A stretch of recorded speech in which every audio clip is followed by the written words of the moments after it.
Well, I'm in my shed now. Turn the lights on. This used to be an old swimming pool, and the previous owners just put a roof on the top of it. So I'm left with this fabulous shed to fire pottery in. Here's my kiln. It fired for 12 hours and 20 minutes. It's now at 290 degrees. All right, so I can open it.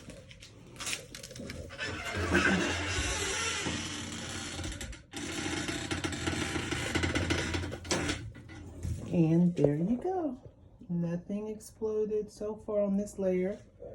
Looking good. There's Papa Shark, honey pots, vases. So far it's looking like a good load. Now time for the glaze fire. Woo.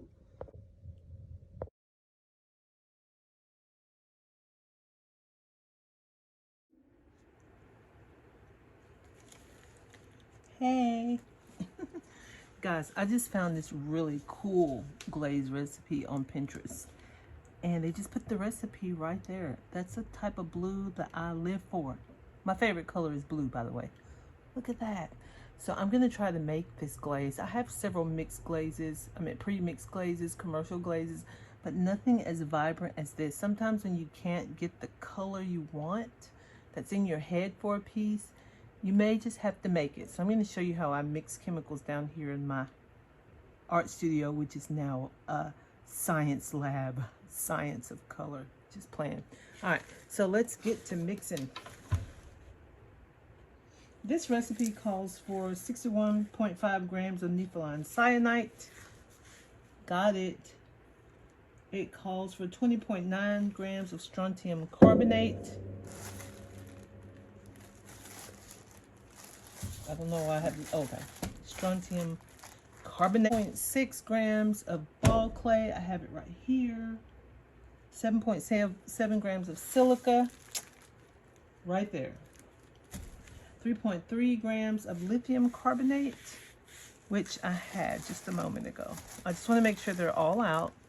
That's lithium carbonate, got it. And for the colorants, it's asking for 3.5 grams of copper carbonate and 4 grams of bentonite. This equals to 100. So what that does, it allows you to make a batch that's perfect for sampling, so you don't make too much and you end up not liking the color. Give this guy a quick wipe. Now we need 20.9 strontium carbonate, 20.9 grams. It's very hard for me to talk and do this. Not a very good multitasker. So I'm going to give this a good wipe out to make sure there's not too much mixing in there. All right, so 20.9 strontium carbonate.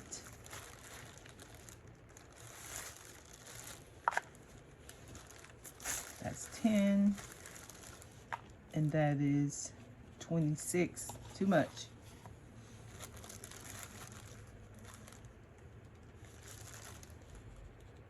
A little bit more.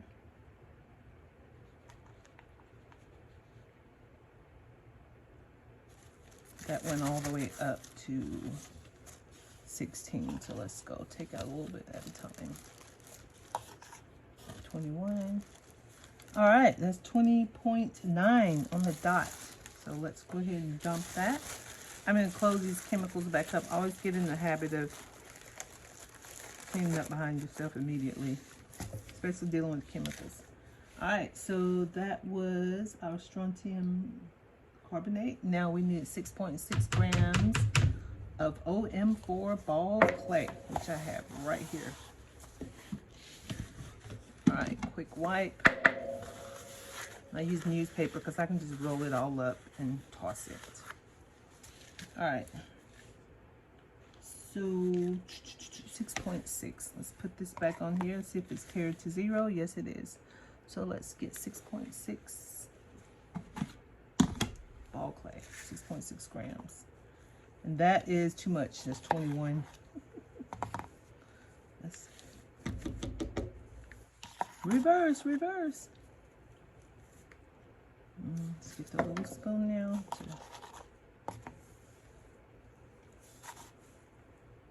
We're at 7.6.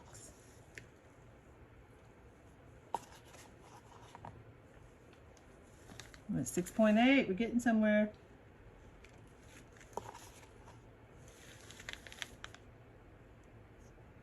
And exactly 6.6. All right. Now we're going to do 7.7 grams of silica. Quick wipe. Oh, I need on my face mask. Shame on me. All right. Especially handling silica. It's powdered glass, really.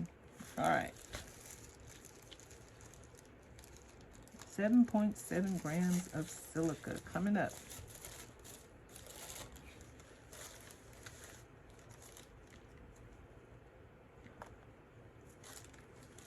That's 5. A little bit more than that. Let's see. Just a tad bit more.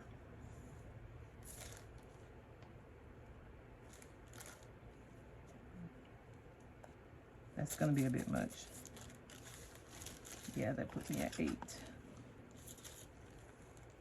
Oh, there we go, right there. 7.7 on the dot of silica. And now it's calling for 3.3 grams of lithium carbonate. Let's close this guy up.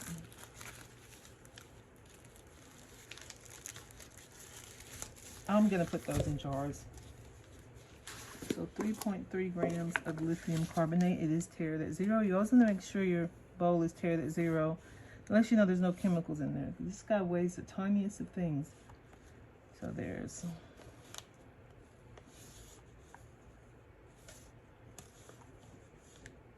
3.6, 3.2.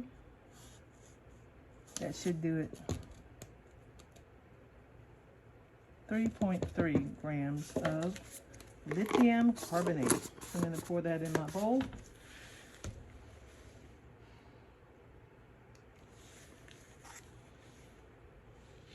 Right there. Next chemical, I'm going to add the colorants. This is what's going to turn it that blue. It's asking for 3.5 grams of copper carbonate.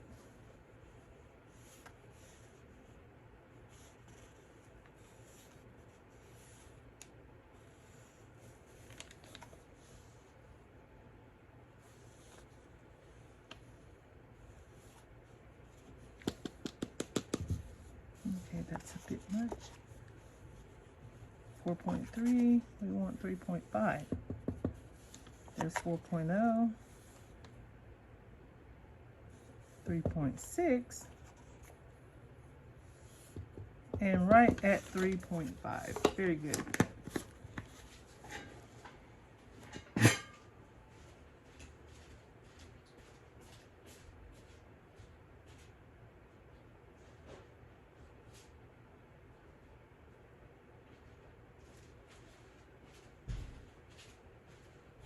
All right, and the last chemical, let's dump this one. I had to go get a tool that I need for this. The last chemical that we're going to do is the bentonite clay, which calls for 4 grams.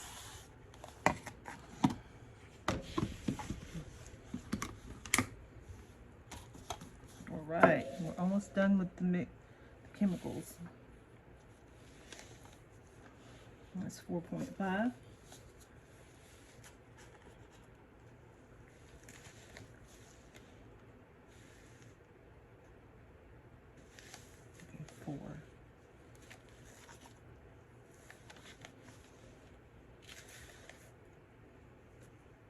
It's at 3.9.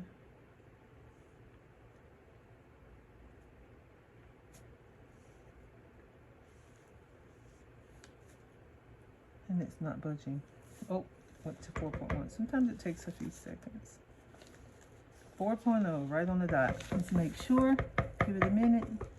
All right, so we have all of our chemicals mixed over here into my bowl. That is also a sieve. Some people say sieve, some people say sieve. You know what I'm talking about, right? I hope. All right. So what I have up under here, now I want to make these particles really, really tiny, so they need to be able to squish through this sieve. Okay, so I brought a tool in here, and I'm just going to keep scraping away until all the chemicals go through the sieve, and then I can add my water. And when you add the water, you want to make sure the consistency is like buttermilk. The base, which contains the first 6 ingredients, that is called your base. And when you're doing a test sample, it always measures at 100 grams. And then after that, you get your 100 grams for your base, which if you fired it, it would be a clear glaze. But when you add colorant, you get a colored glaze. I'm just a little surprised that this one doesn't contain, doesn't have zinc oxide or any of those in there to make it a little bit more opaque, but we shall see. Glazes never look like what they fire like, rarely. They never fire the same color that they look. It's the science of color.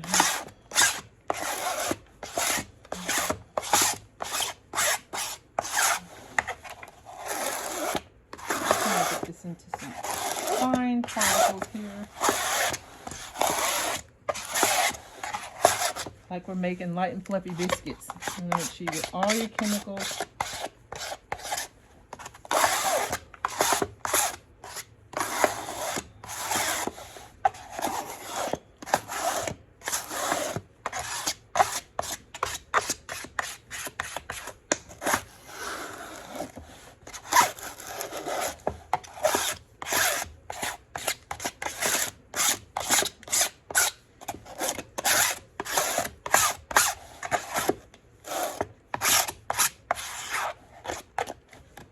So I'm going to stop the camera and time lapse this part.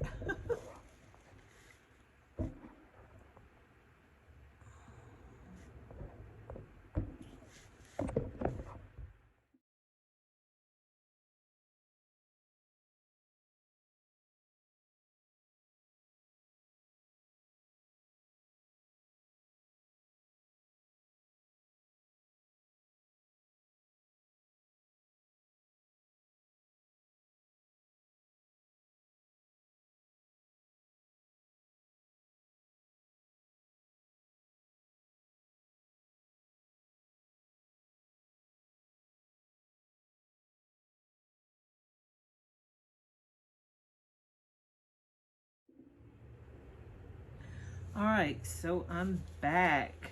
I had to take off my gloves because my iPhone wouldn't be reached. I couldn't touch my iPhone with it. So now I'm going to try to transfer this in here. So I'm just going to use a paper plate. And I'm going to see how nice and powdery it is now. All the chemicals have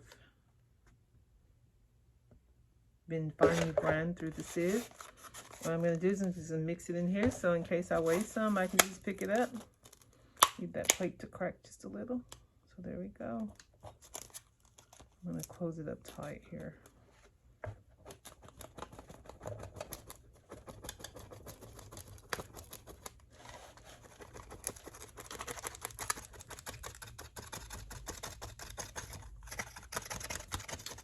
I just want to say that for those of you self-taught ceramic artists that have developed a real passion and you have a great desire to know more, like I did, it's worth it to go and get your degree. Very important. So now I'm going to add water to it, and you know the consistency of glaze. This is like buttermilk. So I'm just going to add a little bit of time so we don't overdo it. If I overdo it, that just means I let it sit overnight. So let's put a little bit of water there. Give it a shake, shake, shake. And it's still a little powdery. So let's add a little bit more water. I saved spaghetti jars just for this. And I labeled it. The first label didn't go well. You probably saw that. So let's check this consistency. That's very thick, so we're gonna need a little bit more water. So far, it's like I've added about 8 ounces of water. So you want to have it a little too wet than too dry. That might be a little too wet. So what I would do is just leave the lid overnight and let it absorb. So let me go find, I wonder if I can find a piece of this piece. I doubt it. Let's have a look. Let's get a glaze brush here and have a look, see what we have.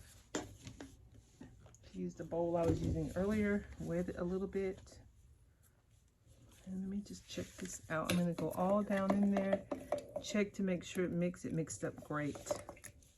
So this guy is now ready to sample, and I can't wait to sample it. That is a little thicker than oh, here's a recipe right in my face. How do you like those apples? All right.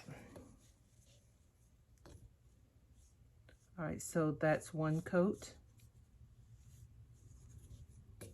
I might even test this. Just see what it comes out like. I do have some pieces I threw in this first load that were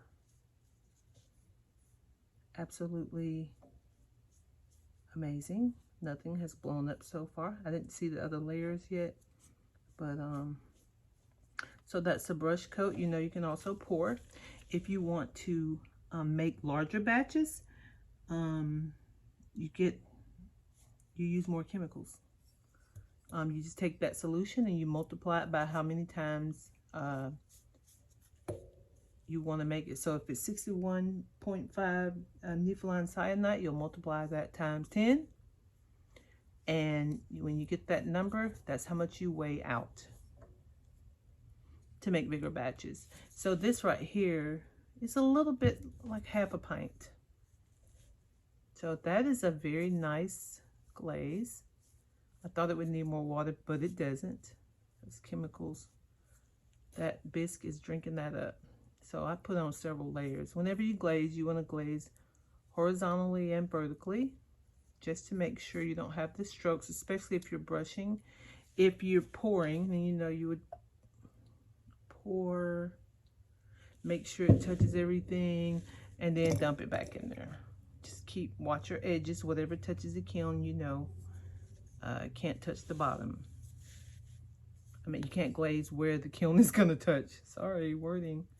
And there you go. So we'll fire that with this glaze load, and I'll also put it on some other pieces just to see what kind of beautiful disaster we made. Capiche?